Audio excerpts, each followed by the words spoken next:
Milliy tiklanish demokratik partiyasi fraksiyasi yig'ilishida mahalliy davlat hokimiyati to'g'risidagi qonunga o'zgartirish va qo'shimchalar kiritish haqidagi qonun loyihasi ko'rib chiqildi. U bilan xalq deputatlari mahalliy kengashi raisi o'rinbosari institutini joriy etish, unga bir vaqtning o'zida kengash kotibiyati mudiri vazifasini bajarish hamda kengash kotibiyati xodimlarini lavozimiga tayinlash, lavozimidan ozod qilish vakolatlarini berish ko'zda tutilmoqda. Mahalliy kengash raisini o'rinbosari instituti bu jamoatchilik asosida bo'ladi.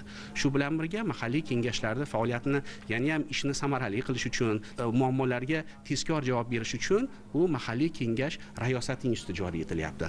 Va shu bilan birga yana ham eng muhim narsa, mahalliy kengashlarni yana ham kuchaytirish uchun bu yerda kengash soati instituti joriy etilyaptiki, bu bevosita mana shu mahalliy kengashdagi, men eng quyi bo'g'inda aytyapman, deputatlarning tashabbusi bilan yoki shu yerdagi partiya guruhlarining tashabbusi bilan muammolar aniqlanganda mana shu mahalliy davlat organlarining mansabdor shaxslarini, ularning rahbarlarini kengashga taklif etib, ularni tomonidan tayyorlangan savollarga javob berishi yo'lga qo'yiladi. Bundan tashqari qonun loyihasida kengashlarda mahalliy ijro etuvchi hokimiyat organlari rahbarlarining ayrim muhim ijtimoiy masalalar yuzasidan axborotlarni eshitish bo'yicha kengash soati institutini joriy qilish taklif etilmoqda. Qonun loyihasi atroflicha muhokama etildi va deputatlar tomonidan qo'llab-quvvatlandi. Kun tartibidagi masalalar yuzasidan fraksiyaning tegishli qarori qabul qilindi.